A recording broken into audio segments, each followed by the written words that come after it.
So I want to thank everyone for coming on. Welcome, everyone. I know we took a bit of a break, and so it's nice to see people popping on and sitting with us today. I'm excited to chat with you and to definitely learn more about Michelle and her book and her work. Really, really excited about that. As I always have said, the roundtable is really encouraging open dialogue. We're talking to experts, we're talking to people in the field doing the work. And so we will always want to provide you with ways for you to take care of your wellness, your emotional or psychological well-being, little tidbits, something to kind of take away. And so the roundtable is not meant to be a substitute for a relationship with a licensed mental health care professional. But we do want you to think about it. And if there's someone that you need help, if you want me to connect you with someone, if something comes up today or any of the times that we've been gathering together, there are wonderful lists out there that you can connect with a clinician. So we always want to respond to questions, and I encourage people to send questions even after. If you're sitting through this and there's questions coming up, please pop it in to the Q&A. We will definitely get to it.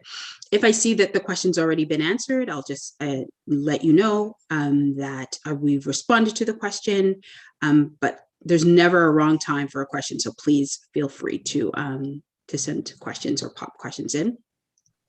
So what are we talking about today?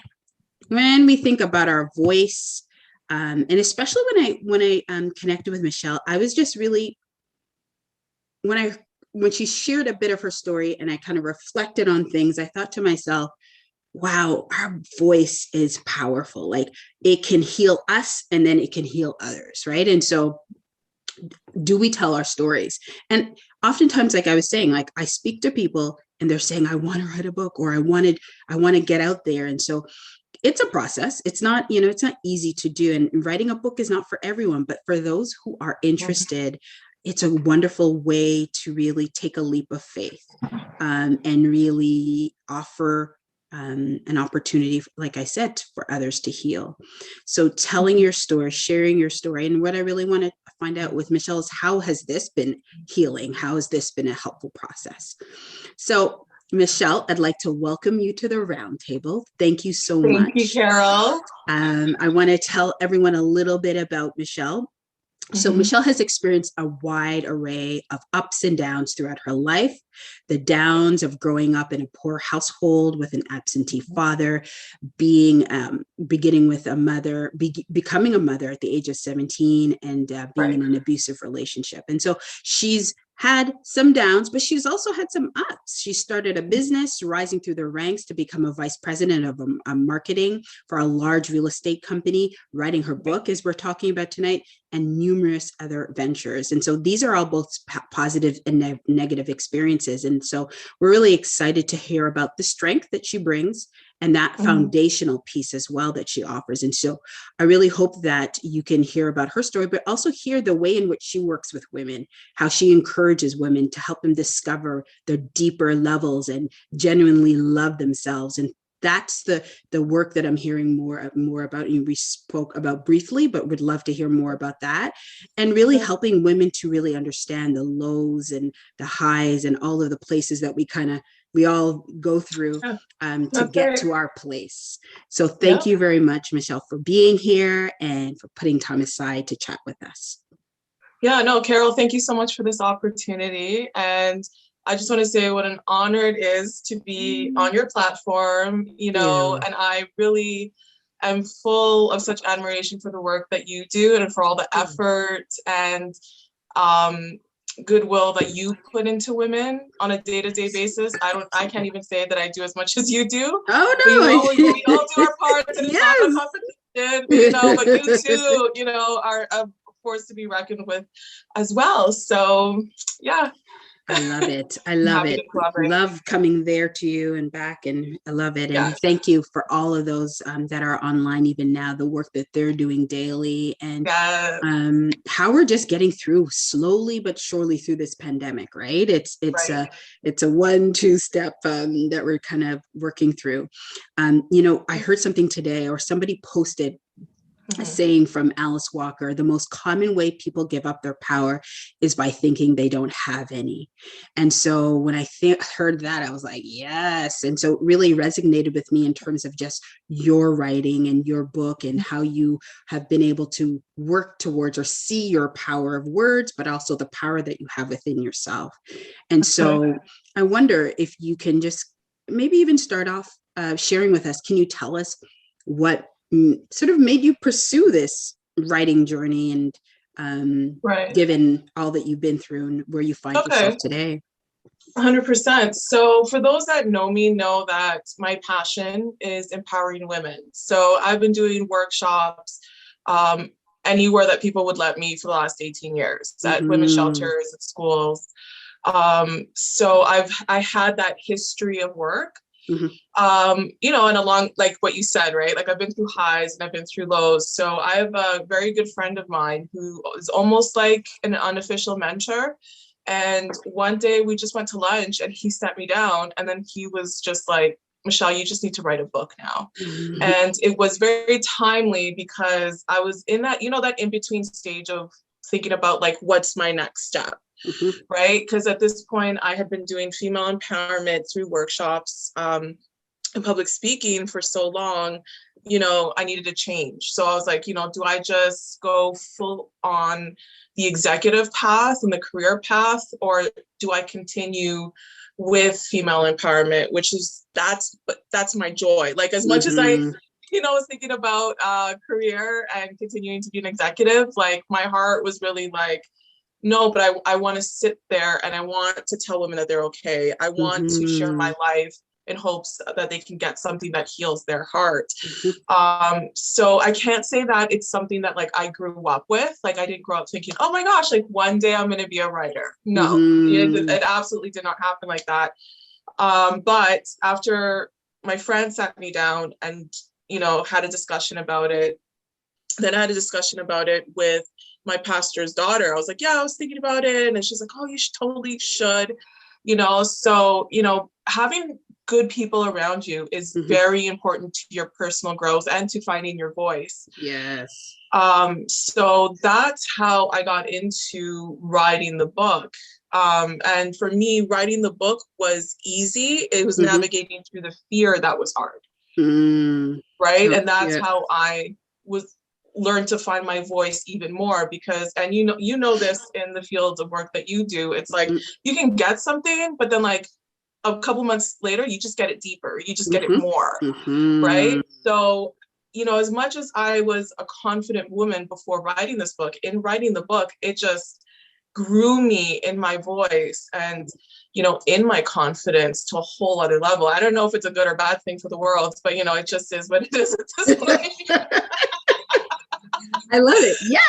Yes. Because we pick up on your energy and your confidence, right? And that's so powerful. How did you work through the fear? Because I think that's the nugget.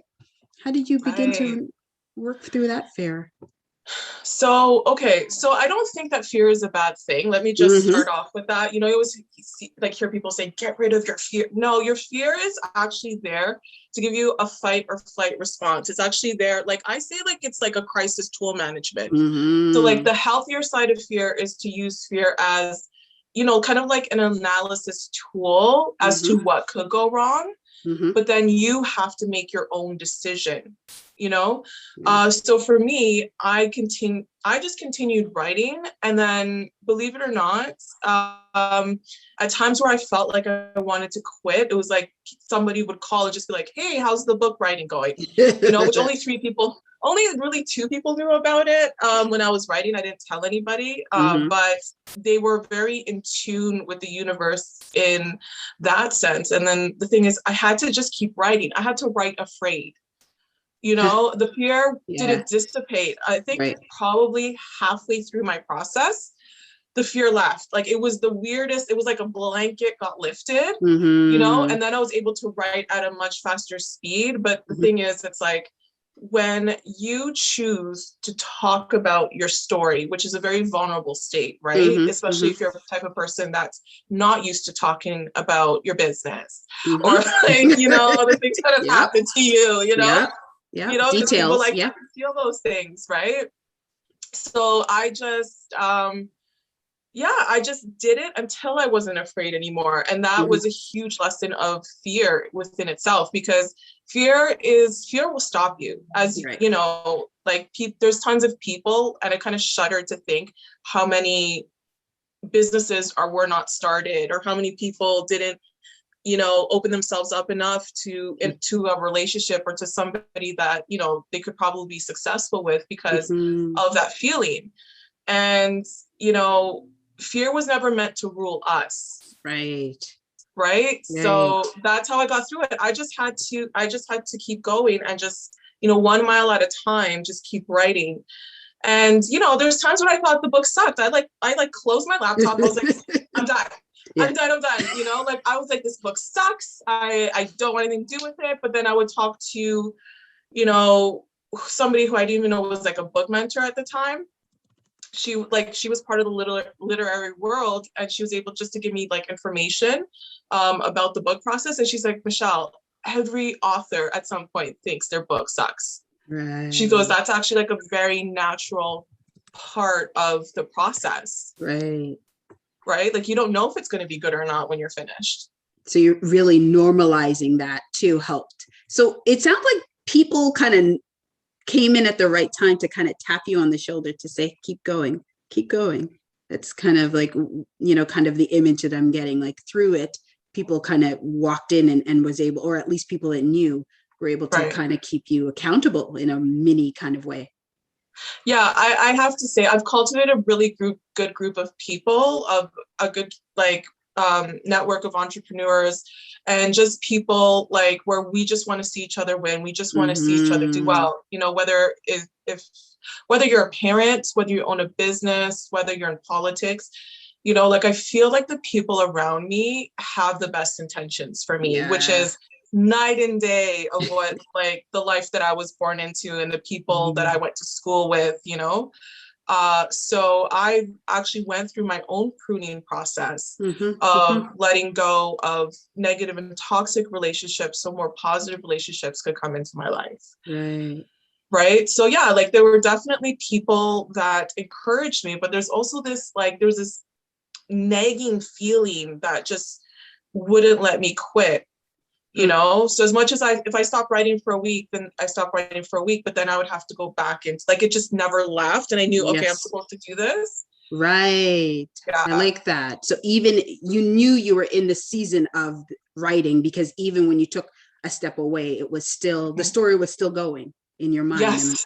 huh, Yes. And love I that. enjoyed writing. Like Uh-huh. once I got into it, I could write for 4 or 5 hours easy, which was exhausting because I did it while I was working. Right. Mm-hmm. So then I'd be going to bed at 1 o'clock in the morning and then have to get up at 5. Right. Yeah. Yeah. So the problem wasn't when I was writing, it was getting through the fear to actually sit down in front of my laptop to start writing. Mm-hmm. Each time. Each time, every time, Yeah. until that fear left.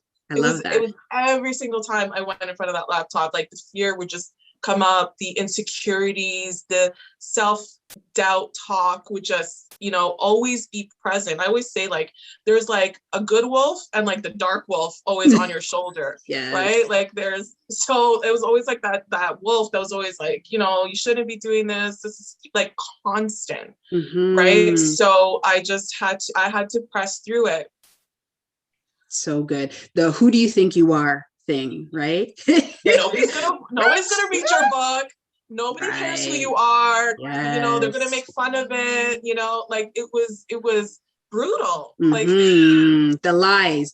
Yeah, yeah, yeah. yeah, but That they don't kind of, feel like lies, right? Because it's coming from inside of you, right? So it doesn't feel like lies. So yeah. you're just kind of there's a part of you that wants to listen, especially if you're a person that's been through trauma, that's been through Mm-hmm. difficulties. Like it's very hard for you to come outside of your comfort zone for the fear of being hurt the way that you've been hurt Yes. before. Yeah, that's so good. There's something familiar about that voice, right? Oh If you're yeah. find yourself in trauma or not so healthy relationships, that you Right. can connect with that negative wolf. Yeah. Right? you That's know? really, really good. Yeah, absolutely. And Yeah. so what would you share with women who are trying to find that voice, so they have the story, they're walking around with the story, they have the fear, they're walking around with the fear, but then at the same time, they want that voice? Because I think, is the voice that you want to develop, does it happen do you think it happens as you're writing it, or when you're on the other side of it? Like, so once everything's finished, you kind of develop, you look back and you're like, I have a voice now, or something that I can trust.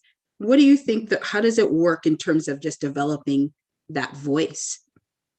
Yeah, I feel like the voice gets developed through writing the story or telling the story. You know what I mean?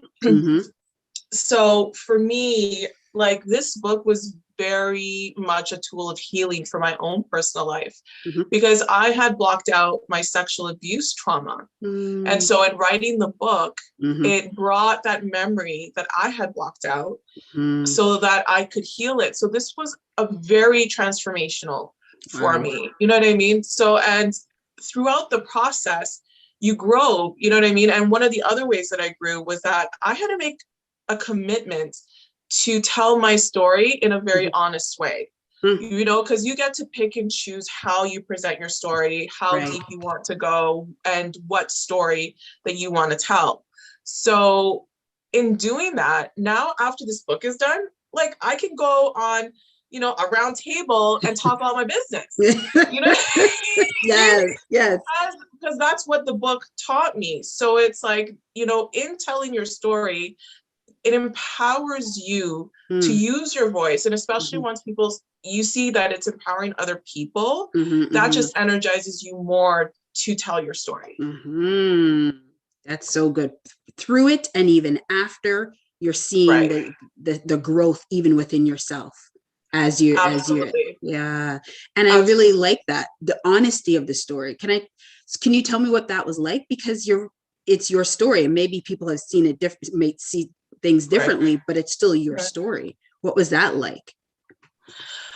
That was scary. You know, like, I had to have a conversation with actually another friend. So it might seem like I have a lot of friends, but I really don't. You know, it's actually like the same 3 people that I had. That's all that counts. You need the good ones. You know, I'll tell you, my son lived with me. Nobody knew I was writing a book. Not my best friend, not my son, my mom. Nobody knew outside of these 3 people, which was weird, because in my head, I thought I told everybody, right? Okay, so I'm just putting that disclaimer out there. Okay. But I remember having a conversation with a friend of mine named Paul, and he was just like, Michelle, if it helps one person, you know, is it worth it? So if I tell you that I've had an abortion, are you able to relate to me more? If I tell you I was in an abusive relationship, does that help you to relate to me more? So for me, I decided that the connection and the relation to whoever was reading it was worth more than living a life of pretending that I was perfect. So that was the exchange, and that was the decision, you know, because I said, you know what, if I'm going to tell my story, I'm just going to tell all of it, or what I feel is fitting, because my book is really about the lessons that I've learned, and my stories bring it to life. So it's like, you know, I was a teen mother, shunned by society until I took life into my own hands, and I had to find my voice to further my career, because you don't get ahead in your career by staying quiet. You know, like, you don't write a book by staying quiet. So it's like, you have your goals that you want to achieve. You're gonna have to die to the older self of you that doesn't want to say anything, that wants to stay in a box, that wants to stay in the comfort zone. And you have to decide, like, is what I want worth more than me staying at this stage of my life?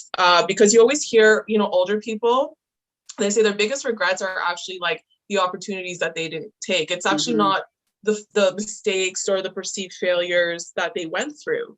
Right. So I don't want to be that old person, really. Like, I don't want to be that person that said, I didn't write my book, I didn't launch my podcast, I wasn't a public speaker, I didn't do a round table because I was afraid. Like, even coming on your podcast, you know, there were nerves that came up, but, you know, I've learned how to navigate through that. So it's, for me, it's like, I just don't want to be that person that is regretting not taking those opportunities. Mhm. I So love that. yeah. I love it's almost like he's dying to your old self. Yes. Michelle, you're Yep. preaching.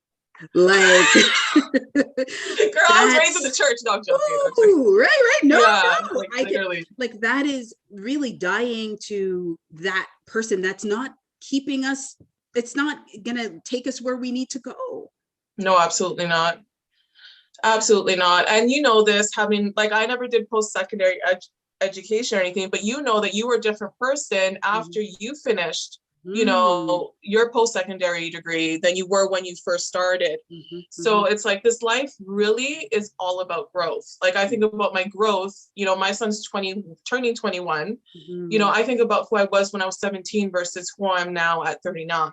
You know, like really this, like if people can understand that, because, you know, I don't feel like people are big fans of change. And it's like resisting change is just resisting everything that you're supposed to be in this life. Right. Yeah. Yes. Yeah. And is it true? And I'm wondering, what I'm hearing is you almost have to become a fan of you. Oh, you have to be your biggest cheerleader. Yeah. Yeah. And, you know, I'm going through right now in my self-development like phase, I'm actually going through self-confidence, but this is like on a different level where I'm learning that I'm developing a self-confidence that doesn't need validation, that doesn't need people's permission, that doesn't need people's adoration, that if people don't like me, then I still think that doesn't change anything about me, you know? And I think that's what real self-confidence is. It's being your biggest cheerleader and, you know, always just being there for yourself. You know, like I have to spend time with me. I can like, as I love being around people, but at the end of the day, I have to go back to me and I have to be like, were we okay with this? Yes. I have to encourage myself, you know, because Carole, you're not always going to be around, you know? So, you know, I'm going to have moments of self-doubt where I'm going to have to be there for myself and I'm going to have to just say, yo, you got this, or this was okay. And even if it wasn't okay, you know what, you did your best, you know, and that goes to having a relationship with yourself. And we were talking about that earlier where, you know, so much of our self-esteem is taught to us that it is more external than it is internal. Yeah.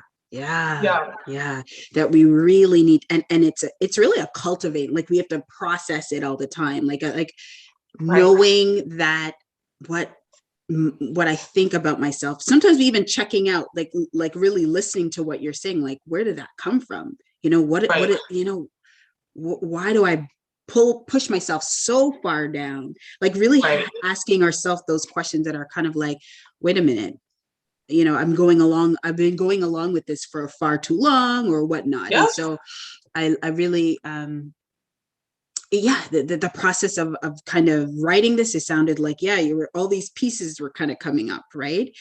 Yeah. I wanted to ask, and I think you touched on it ever so slightly.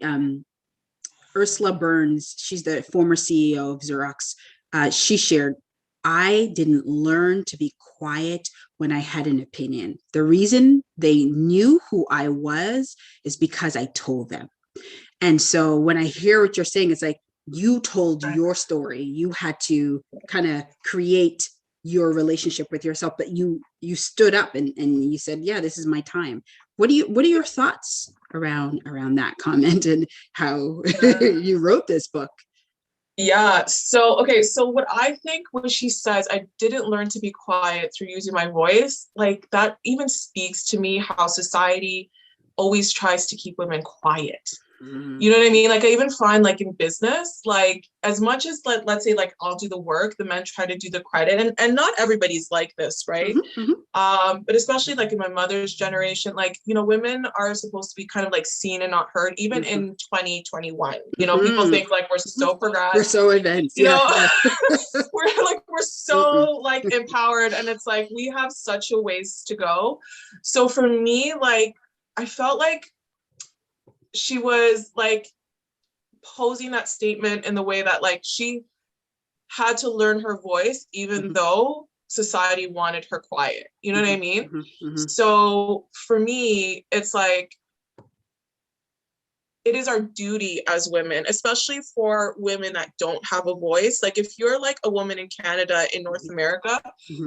it is our duty to use our voice for the betterment of the world. And I'm not saying everybody needs to be a public speaker or everybody needs to be a therapist, but it's like, how are you using your voice to make the world a better place? Yes. You know what I mean? And Gandhi says, you know, be the healing that you want to see in the world. So it's like, look at your own wounds. Like if you don't know what to do, where to start, you know what I mean? Like, yeah, look at your own wounds and start mm-hmm. from there. So, you know, if you were in abusive relationships, like go to like a center for abused women and volunteer. Like, so that's how I kind of feel like she was setting up that mm-hmm. That quote. Mm-hmm. So we can offer so much support. People think maybe I'm too hurt or I'm not able to. And I think you don't know what you can offer. You know, you don't know what you're capable of until you're doing it, until you're speaking with someone and you're like, wow, I'm actually sharing my story and I can't believe this. Or, you know, we can relate with each other through this same situation. And so there's just something to be said about that. What and the thing is, if you're hurting, that's the best place to start telling your story. Like I told my story in the middle of like my biggest pain. Like I have to say, like I think I was very broken, like in my early teenage years. Around 20, I started helping women. I wasn't healed or whole, like far from it, right? When I was 20. But it's also in helping other people, you also get helped, right? And telling your story, you know, I don't know, I'm Christian, not like super Christian or anything, you know, but it says that we overcome by the power of our testimony. And that's why I love hearing people's stories. Like I'm the type of person that sits, you know, with my aunts and uncles when they tell their stories, I just sit there and listen, because you can get so much information. And that's when you know you're not the only person going through what you're going through too, is when you hear someone else share their story. Absolutely takes away that shame, that word. Yeah, exactly. Right? We think we're the only people that have gone through what we've been through, and it is so far from it. So far from it. Yeah. Like it is all of our problems are actually more commonplace than we think. So true. So we're all kind of shuffling in it, but everyone thinks so, you know, but it's true. We're all in this thing. And so it's so important to be able to share that. Someone made a beautiful comment. Someone told me, this is their comment, that it's important for us to learn to mother ourselves. What are your thoughts? That's so good. 100%. Listen, we have to be our own mother. We have to be our own best friend. We have to be our auntie, our cousin, you know, there's no limit on the role that we can have with ourselves. We can be our own lover. Trust me. Like there's some, like, you know, there's some songs, love songs that I just start singing to myself, you know? Yes. I really got into the self-love, especially over the last 2 years. So I completely agree that we can be our own mother. And I feel like the universe has set that up because not everybody has a mom, you know, or that mother figure. Yeah. But we can be that person to ourselves. It's like, if you feel like you're missing out on something as a child, like as an adult, you can be that parent that gives that to that child and fills in that void. Yes. Knowing that it does, the label mother can fit at any time, and that we can, really help ourselves through it. And it's so powerful to be able to mother and ourselves. What would your mom say? How would you want to be held or reminded or encouraged? And so, I think that's really important and really, really important. 100%. So you shared earlier, and I want folks to know in terms of how there was a lot of time put into this, like 4 hours after work, going to bed late. You know, sometimes just kind of writing when you feel, I would imagine writing, keeping it going, really, right? Like if you're feeling a rhythm, you keep that rhythm going. Can you tell me a little bit about that process of time, commitment to it? Yeah, so the interesting thing about writing a book, and I've actually heard it with other authors, is when people decide to write books, it's like there's like an energy shift that happens. So for me, I actually lost my VP job in order to write this book. So, and it was interestingly enough, because the way that I lost it, it was like, it was almost like it was a line for me to lose my job. And then I got this entry level position, and when I left at 4, I had all this free time that I never had. Because when you're in a high executive, like VP position, you're working 7 days a week, 10, 12-hour days at times. So when I had all this time, when I went home, it was fitting for me to have all that time for the book. Right. But like I said, fear really caused a lot of procrastination. That's so good to hear. So yeah, maybe it's important. I started at 5, but instead I started at 8. yes. It's kind of like working out, but once you decide to do it, things naturally just start coming together. So I wasn't hanging out as much with my friends anymore. Like there was just so many changes and shifts that happened in my life to accommodate it. And yes, and I also had to be disciplined. So I had to set certain days, but I also had to listen to, like, when I didn't want to write, I didn't write. But maybe there's a week I wrote every day, and then maybe there was a week that I didn't, like, because I feel like if you write from an inspired position rather than a forced, you're able to just naturally get a lot of your story out. So so it was weekends, where I would have liked to have gone on a date. I decided to write my book. I wanted to hang out with friends. I decided to write my book. So the book really does kind of take over your mental energy, because, you want to finish the book. And I'm the type of person where I've built myself up to be, if I start something, I want to finish it. I was like not that person before. So I said, at the very least, I'm just going to finish this book, and maybe I won't even let anybody read it, which didn't turn out like that. Then everyone... You have to play those mental tricks on yourself in order to finish things like this. It. Yes. Yeah. Let me just get to this, and then I'll go from the, yes. Yeah. And so are there little wins along the way? So meaning, I don't know, when you get to a particular chapter, or did you find that you were celebrating throughout the way, like as you got there, or was it just writing, keeping it going, keeping that process going? How did you celebrate, I guess, or did you find that you found yourself feeling a particular way when you got to a certain chapter or somewhere along the book?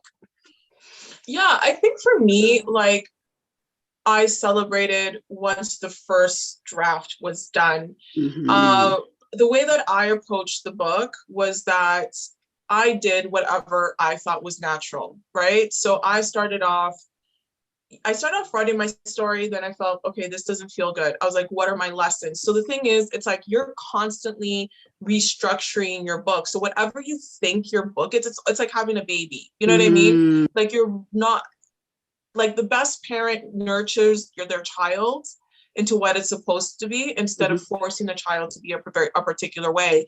And so that's what a book is. Like, you can start off thinking my book is about food, and then it just ends up about being like all the lessons that food has taught you, So that's what I did. I just always had to restructure it. And the more I restructured it, the more it became natural, because I wasn't forcing it. Like, so writing a book, it's a lot of energy work. But it's actually very easy. It's not as hard as people think. Like, if you approach it just, okay, what is this book supposed to be?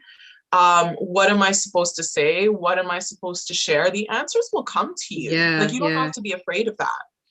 So my wins were not until like the editing part. And then I felt like a lot more accomplished. And then that's when I found my editors. So it's like people came in at the stage that I was at. So I didn't know my editors when I was writing the book. I only knew my editors when I was finished writing my first draft, right?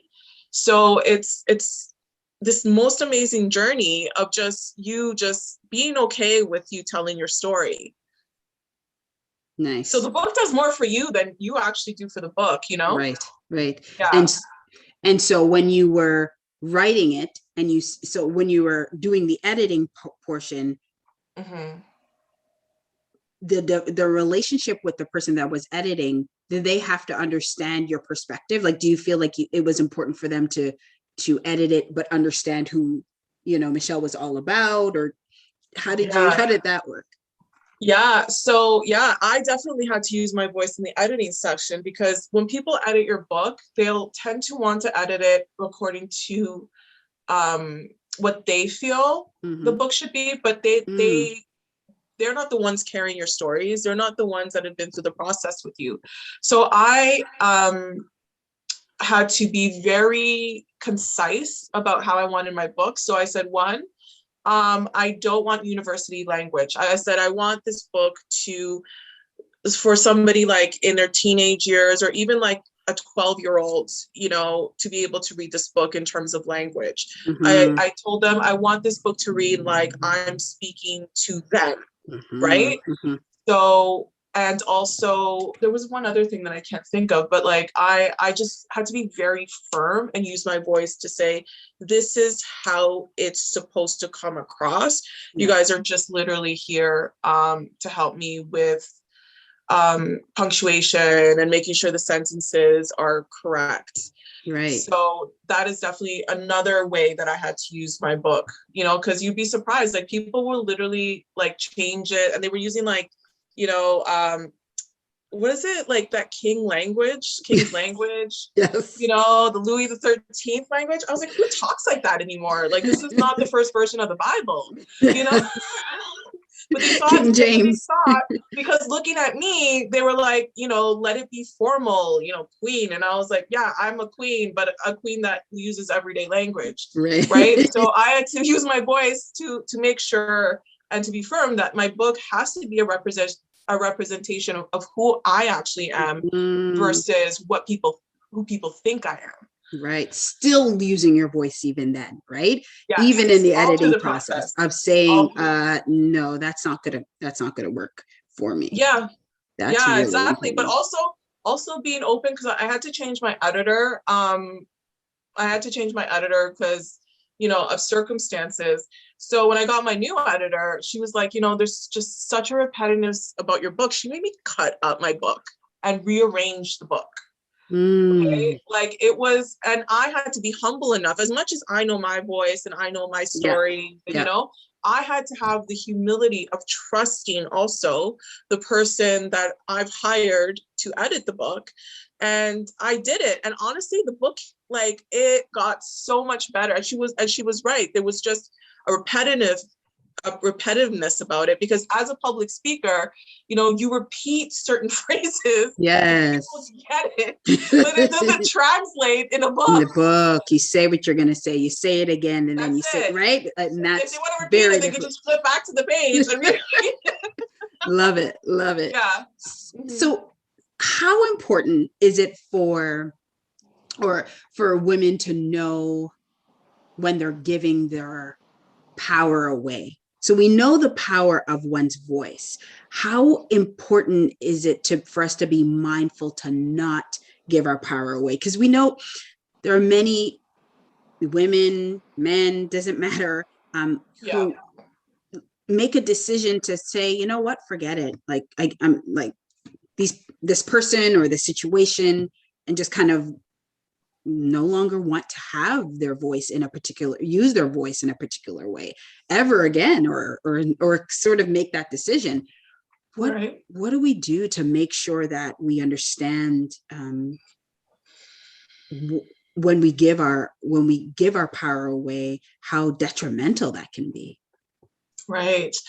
So two things come to mind for me for that. Okay. One is, if something doesn't feel good, you're most likely giving your power away. Right. So if you're around a group of people that won't let you talk, when you're around a group of people that don't honor you, don't think highly of you, but you're still around you still hang around them, you're essentially giving your power away, because there's a reason why they're always around you and not letting you be you. You know what I mean?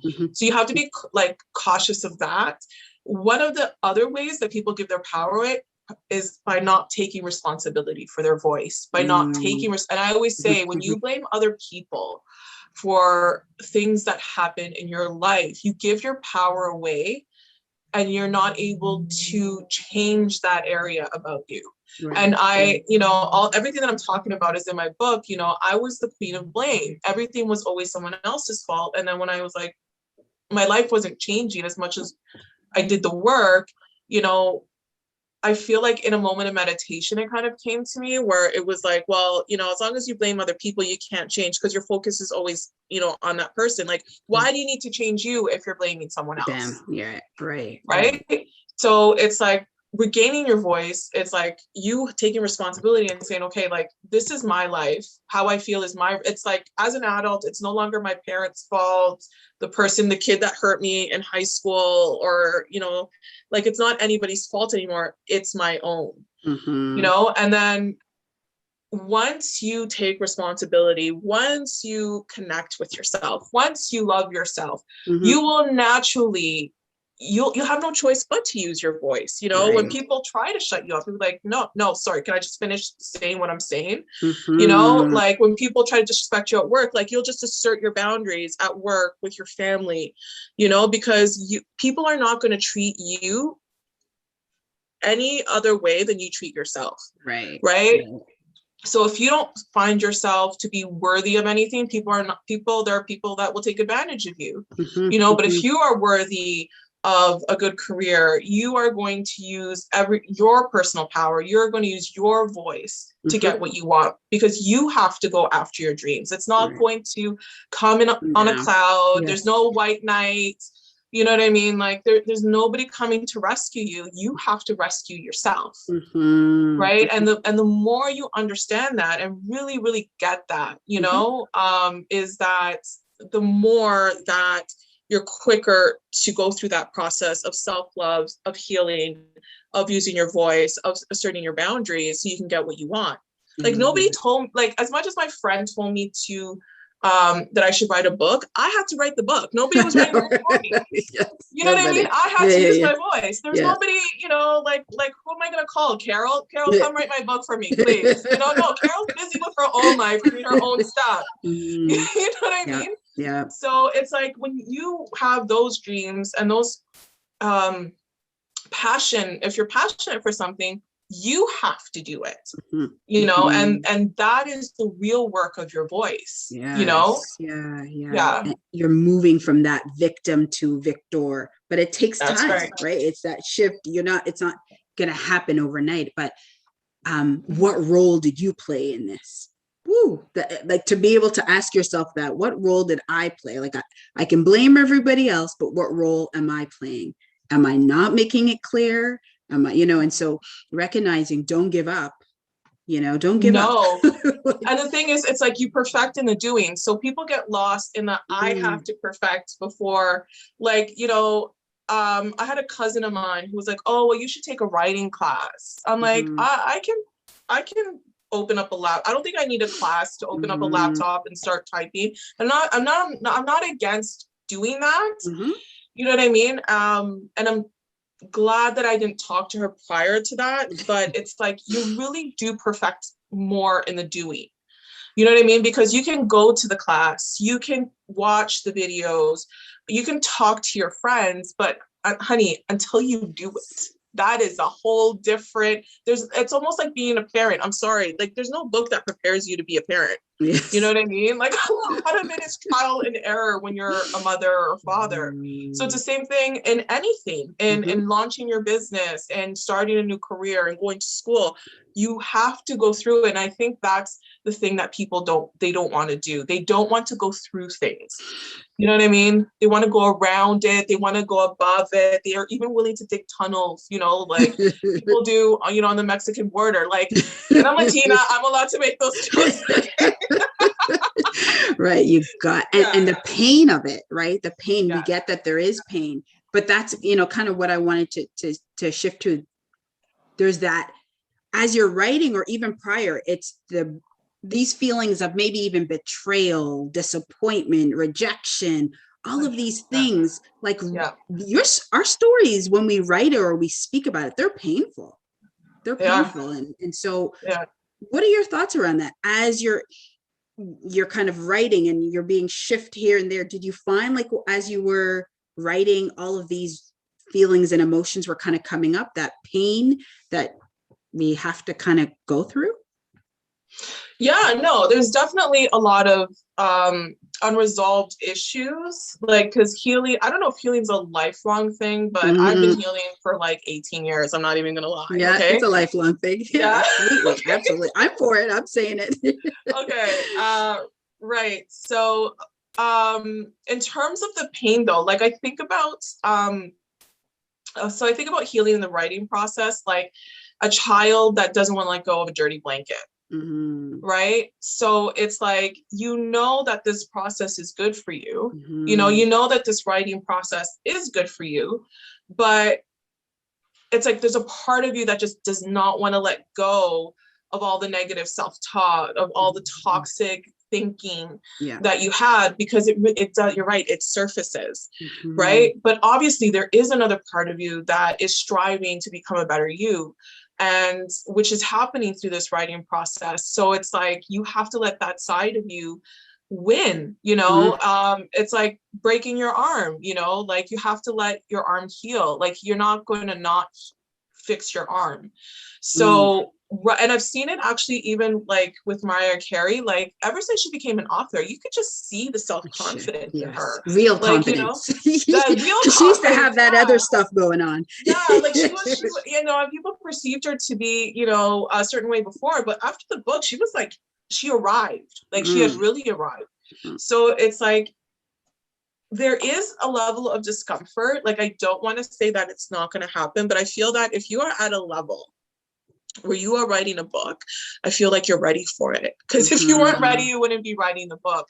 So that's where you have to now be your cheerleader, and you have to talk, and you have to be like, no, we're ready. This is why we're doing it.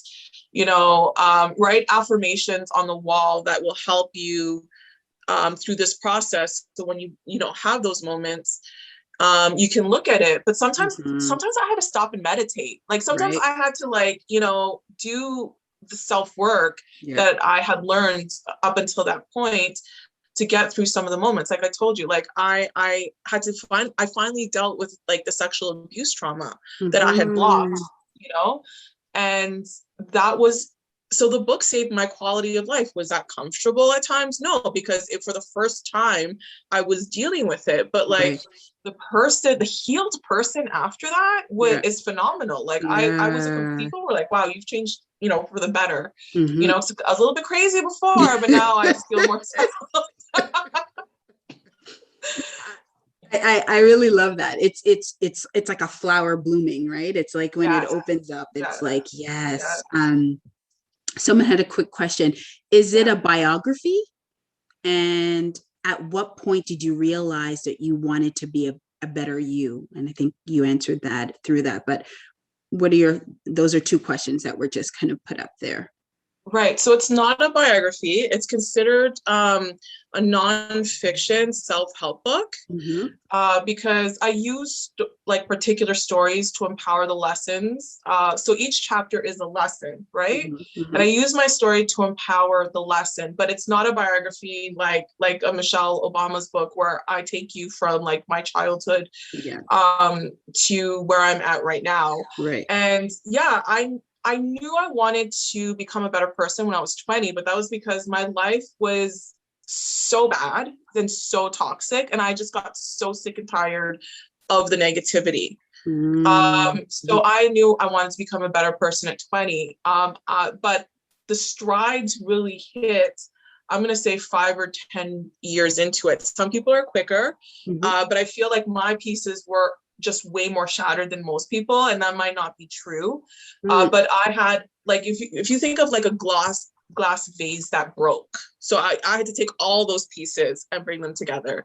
So, but I never quit, and I think that's my biggest lesson. It's like, you just don't stop your healing, you don't stop your self-development.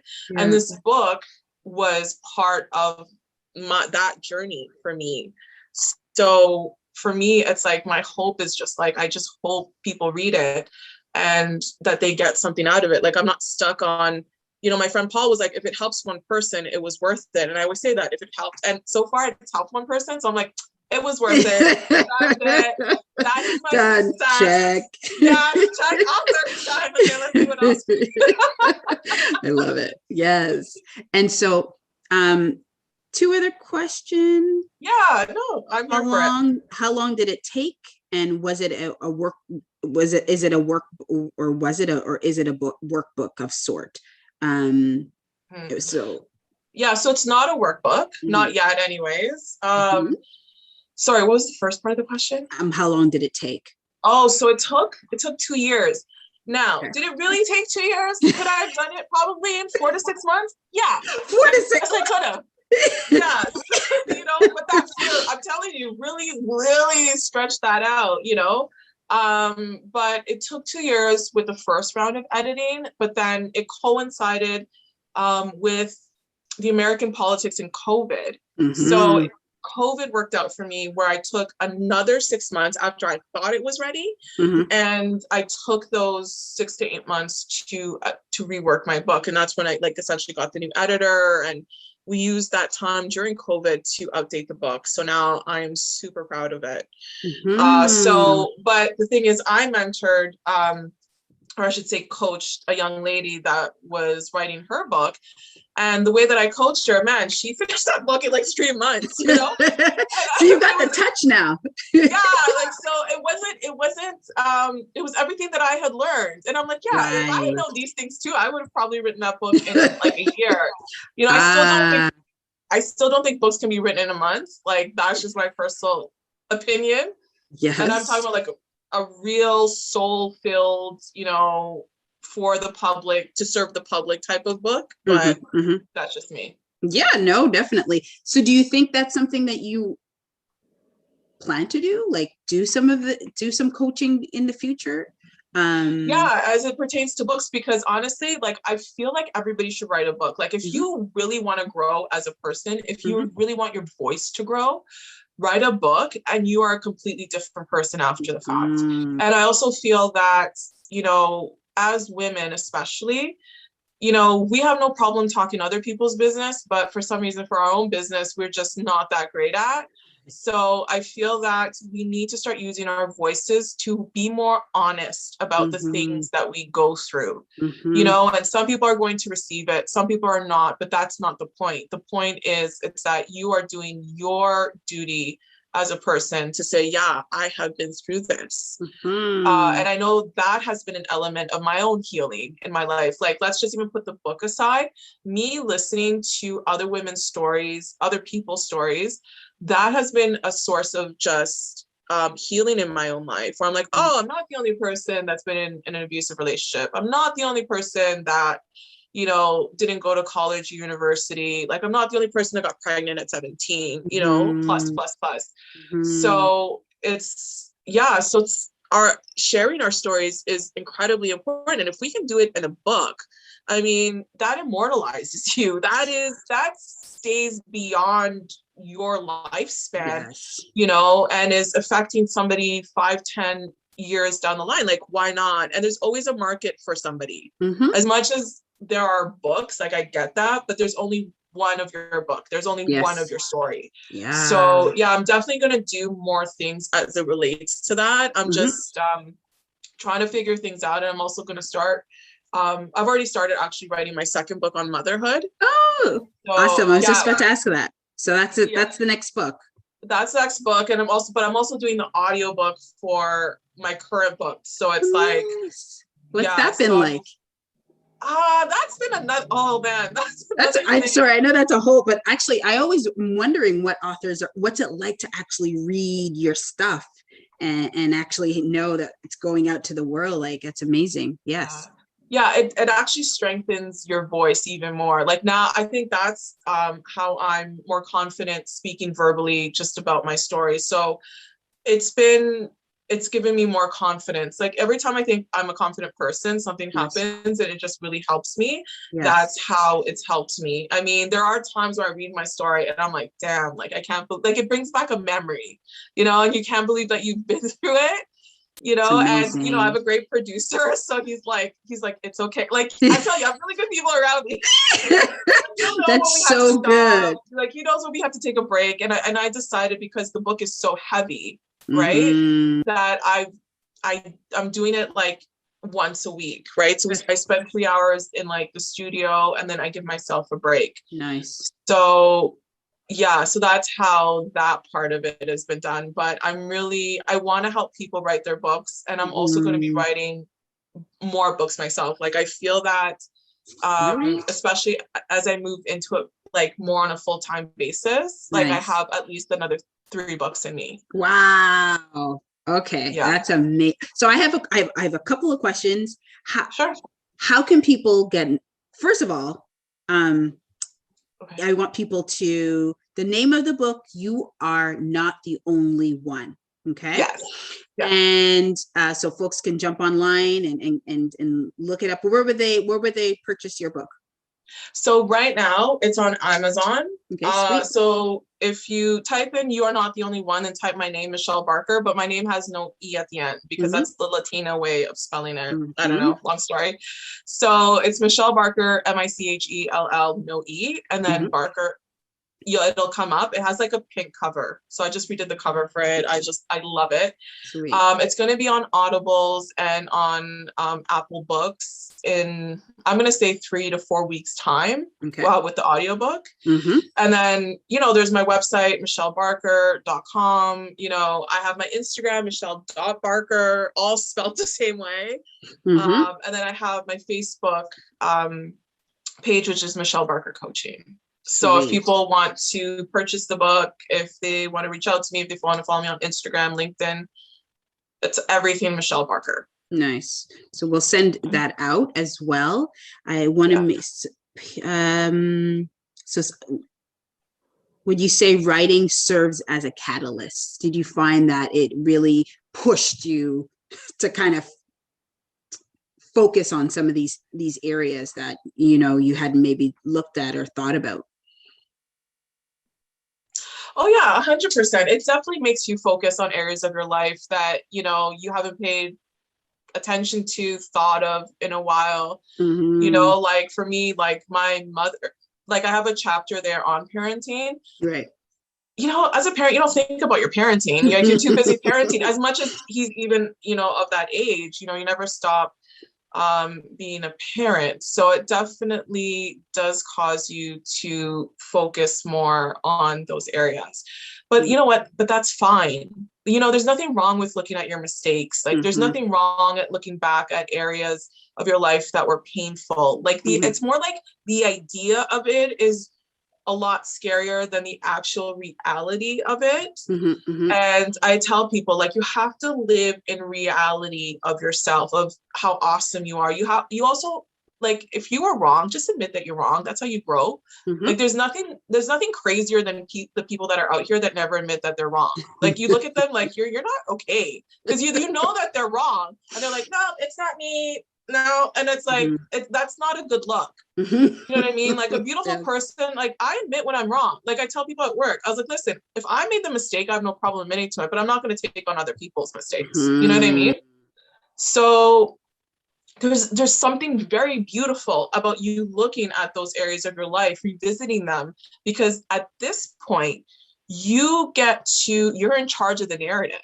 Right. You look at your story now, and maybe like you came out of the story feeling unworthy or not being able to speak, but now you look at your story and you're saying, no, like I was an awesome person for going through that. You know what I mean? Like I survived it. I made lemonade out of it. Like now you get to talk to that side of your experience. And that's healing as well, right? Yeah. That's right.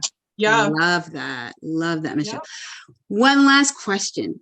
Okay. What has helped you through COVID? What action, what words of encouragement, what has been helpful for you through this whole thing that we're still in? What has been helpful, Michelle? Okay, so I think self-care has been helpful. So I say if you're doing COVID right, you don't even really know that COVID's there. Okay, in the sense that if you take care of all aspects. COVID is really good right now for you to take care of all aspects, your financial side, your spiritual side, thinking about what your next steps are. So if you get very consumed with that, if you're working from home, great time to start writing the book. You're home all day long. Like, why not? I'm going to set aside 3 hours a day to start writing this book, to nurture your relationships. Like if you really break down every single area of your life, to get caught up on, your beauty self-care, that consumes a lot of your time. So for me, I've actually semi-enjoyed COVID. I know I've had people around me that have been affected by it and everything, but I really have really deep dived into myself and I'm just clear now on what I want, on who I am, on what the things that I'm doing, on who I want to spend time with, who I don't want to spend time with. I'm very clear on my standards. So for me, it's like, that's where COVID is good. Like if you will stop pumping news into your system 24/7 about it, even people at work, there've been people that I had to tell to stop talking to me because I'm like, I don't need the 5-minute update. I don't. Numbers. Yeah, like, you know what I mean? Like, because the numbers are going to be there. Like, everybody has an opinion on it. But if I dive into how much debt I'm in and how I'm going to pay it, that's a different number. You know what I mean? That's a real number. That's a number that we got to handle. Turn your eyes on that front, okay? Because COVID's going to come and go, but your debt situation, okay, is only going to go away once you address it. You know what I mean? You have me weak, right? Yeah, no, it's true, girl. Like I'm telling you, like put your numbers on your scale, on your health plan, okay? Because your health is not going to change until you look at that number. You know what I mean? Like, turn your eyes on you, because people are so focused on other people, and I'm like, no, focus it on yourself. Focus on your meditation, on your prayer life. Like, what book did you read? What podcast did you read? What inspirational music? Did you see your therapist this week? Because everybody needs a therapist. I'm very convinced if you live this life right, you definitely need a therapist. Someone else. Did you start your book? You know what I mean? You want to talk to me about COVID numbers. You've been planning to start this book for a year. Have you started the book? You know what I mean? Like, give me those numbers. How much time did you spend on the book? So for me, it's like, listen, guys, I know COVID is happening, but you're happening with COVID. Yes, we're still here. We're still here. We're still here. Yeah, and we have some stuff to do. Exactly. Like so that's how I've been approaching COVID. While taking my precautions, and I am taking the vaccine, whether people agree with me or not next week. I take all the precautions needed, and I've been very fortunate that even as a person that's had to go to work every day, like, they're super COVID conscious and they've been doing a great job, managing COVID situations and managing us, making sure we're in line, but I'm happening with COVID and I have to pay more attention to me. Yeah. Right. Yeah. And it's forced us to almost, if we used it that way, if we used this time that way to look at ourselves. And I want folks to know it's never too late. Start today. No, start today. I don't want people to think, oh, well, then it's over. No, start today. If you found yourself being pulled into things and life might have happened, and life did happen through COVID, it's not too late. I think I see someone's hand up, and I don't know how to get to it in that way. Please feel free to reach out and send a question, and we'll try and send it off to Michelle. But you have, everyone has your contact information. I want to thank everybody who stayed. I went over by 5 minutes. I'm sorry, but I just really, really appreciated our conversation this evening. And I really want to thank you so much for putting time in. Carole, this is my pleasure. You're so great. Thank you. And you're working so hard. I'm so excited to hear about, Yeah, your questions were so soul provoking. You know what I mean? I loved your questions, honestly. Thanks so much. I can tell you're very in tune with who you are and what you're doing with this platform, for sure.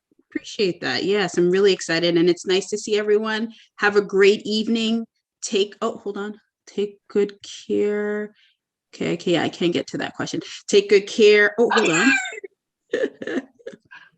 on. Yes, thank you so much, and I really appreciate everyone sticking in there for 5-6 minutes. Have a great evening. Thank you so Okay, much, bye Michelle. We'll guys. talk. You Alrighty. too. Okay, all Bye-bye. right, bye. Bye.